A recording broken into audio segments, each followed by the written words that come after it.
All right, listen closely. I've got a story that'll dig its claws into your soul and refuse to let go. Trust me, by the end of this, you'll be questioning every creak you hear in the dead of night.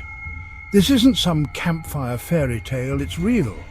This is the story of the Bloodwood Orphanage, a place that turns skeptics into believers and the brave into nothing more than whispers. You ready? Let's dive in. At the edge of Bloodwood Forest, shrouded in perpetual mist, lies the Bloodwood Orphanage. The building looks like it was abandoned by time itself. Decaying brick, boarded-up windows, and ivy that seems to claw at the walls as if the forest itself wants to drag it down. Locals, they steer clear. Even during the day, it's avoided like the plague. Rumours say the orphanage was supposed to be a refuge, a home for children forgotten by the world.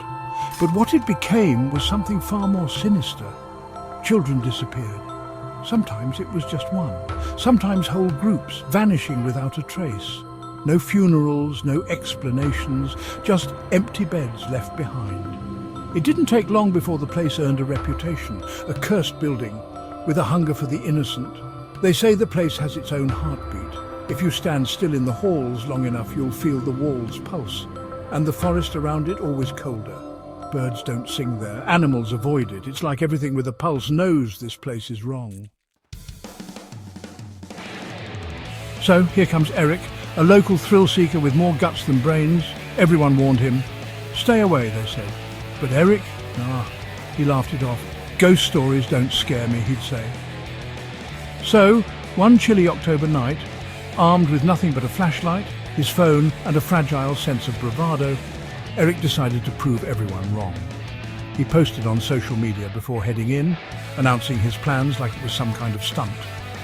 "Watch this, guys," he grinned into the camera. "I'll show you that the Bloodwood Orphanage is just an old building and nothing else."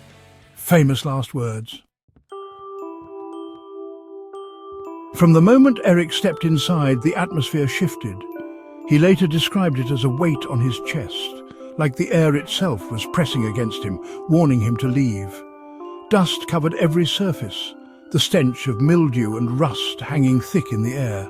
Broken furniture littered the floor and the walls. They were lined with children's drawings, faded and crumbling at the edges. At first they seemed normal, sunshine, flowers, stick figures. But the deeper he went, the darker they got.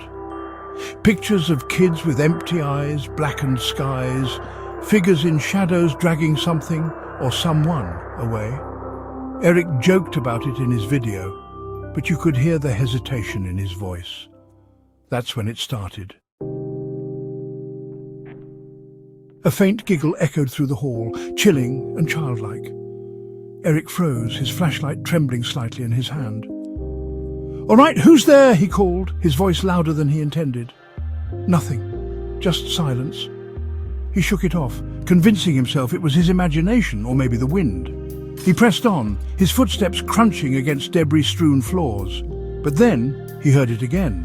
Not just one giggle this time, multiple overlapping as if a group of children were hiding just out of view, mocking him. Eric's bravado started to crack. "Okay, funny joke, guys. You can come out now," he muttered, spinning his flashlight in every direction. But the hallway was empty. Eventually, Eric stumbled into what appeared to be a large, open playroom. In the center stood a massive, antique mirror, its surface cracked like a spiderweb. The frame was ornate, carved with strange symbols that seemed to pulse under the beam of his flashlight. And that's when Eric saw it, a reflection of something. Behind him, in the mirror's surface, stood a child. The boy's eyes were hollow, his skin pale and lifeless. Eric spun around, heart pounding, but the room was empty. He turned back to the mirror.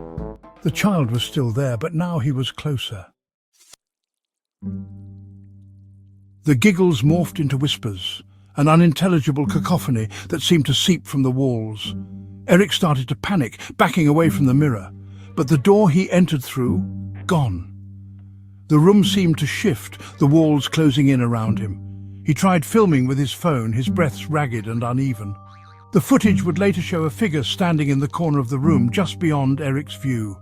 Suddenly the whispers grew louder, words piercing through the chaos. "You shouldn't be here!" The mirror's surface rippled, like water disturbed by an unseen hand. And then something emerged, a shadowy figure, long-limbed and inhuman, crawling out of the glass like a spider. Eric screamed, bolting for what he thought was the door. But the orphanage wasn't done with him. The walls seemed to shift, hallways stretching and twisting, leading him in circles. Shadows darted just beyond the reach of his flashlight, and every time he stopped, he felt them closing in. His phone recorded it all. The pounding footsteps, the frantic breaths, the whispers growing into deafening laughter. "Let me out!" he screamed, his voice cracking. But the orphanage had no intention of letting him go. The final seconds of his recording show Eric stumbling into a room filled with the drawings he'd seen earlier. Only now they weren't on the walls. They were scattered across the floor. And every single one, it was of him. The last thing the camera captured was Eric being dragged into the darkness by countless small, pale hands. His flashlight fell to the ground, flickering out. The search team found his phone the next morning, lying just outside the forest. The footage was enough to make even the most skeptical investigator shiver. But Eric's body, never found. The Bloodwood Orphanage remains untouched to this day. Its doors closed, its windows forever staring out into the cursed forest. But sometimes, late at night, locals say they hear laughter echoing from its halls. And if you ever get close enough, some swear you can see a faint light moving from room to room, like someone is still wandering inside. So do yourself a favour, stay away. Curiosity isn't worth the price, because once you step inside Bloodwood Orphanage, you come back. Eric's desperate escape took him to a new part of the orphanage. His torch flickered, casting creepy shadows as he found a hidden door behind a ripped curtain. With shaky hands, he pushed it open. Inside, the air was thick with dust and rot. Old toys were scattered everywhere. The walls were covered in strange, evil drawings. They showed children with empty eyes. He felt something unseen watching him. The room got colder and he could see his breath. His torch shone on something metal in the corner. It was an old mirror, its glass cloudy with age. He reached out, his fingers touching the glass. Suddenly, the room felt alive. The toys rattled, the drawings seemed to move, and whispers came back, louder, closer. The mirror showed pale faces staring out. The door slammed shut, trapping him. His torch flickered and died, leaving him in darkness. The last thing he felt was the cold touch of small, pale hands pulling him into the darkness. The search party found the hidden room days later. The door was slightly open. Inside, they found the same creepy drawings and old toys, but no Eric. The mirror was still there, its glass now clean and clear. And if you looked closely, you might see the faint shape of a figure trapped inside, lost forever to the horrors of Bloodwood Orphanage. Eric's stuck in the pitch black, can you imagine? He feels these tiny, cold hands tugging at him. A creepy, soft light fills the room. He can just about make out the ghostly figure of a child.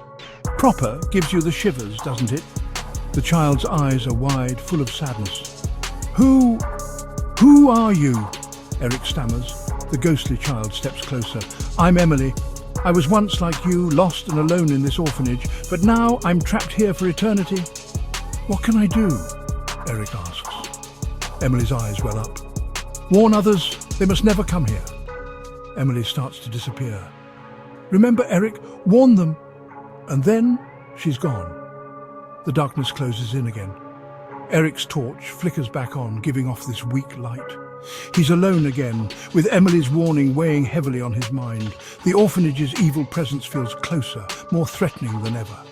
Eric knows he has to escape, not just for himself, but for Emily.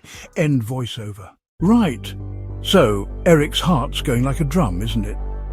He's legging it through these dark halls of the orphanage.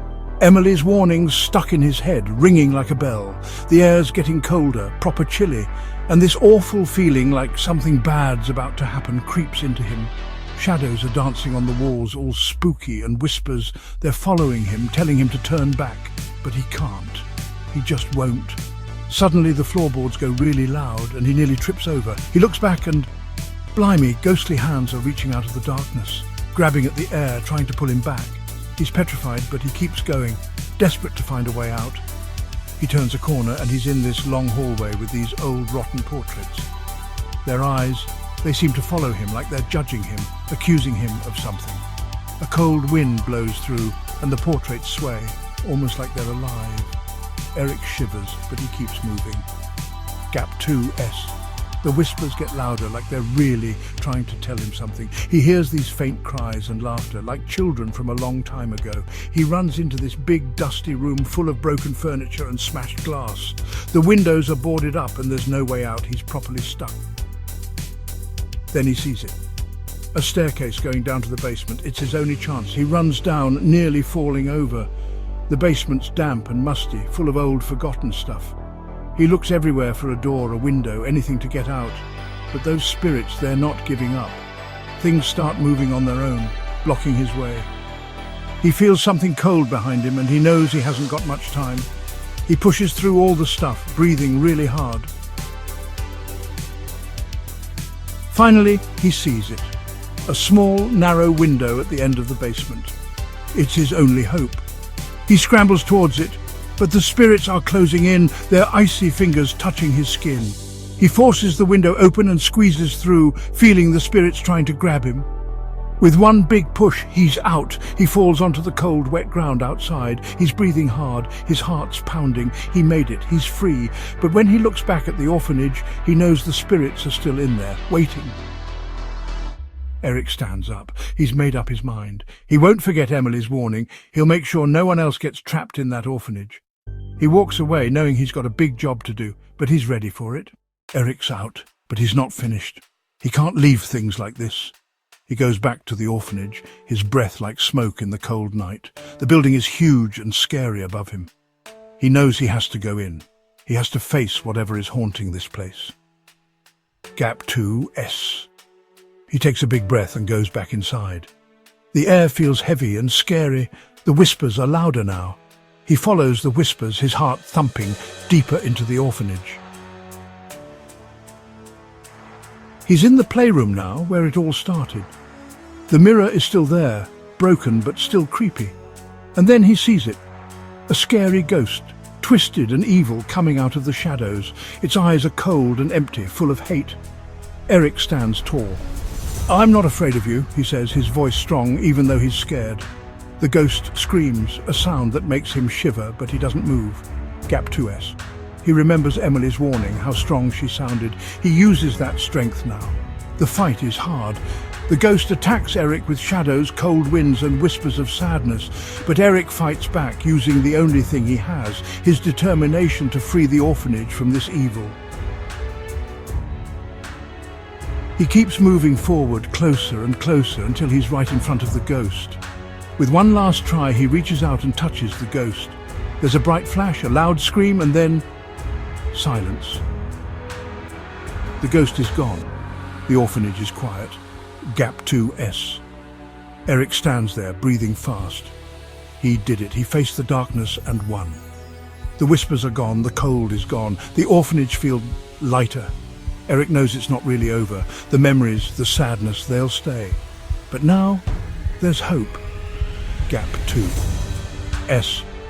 He walks out of the orphanage for the last time, feeling peaceful.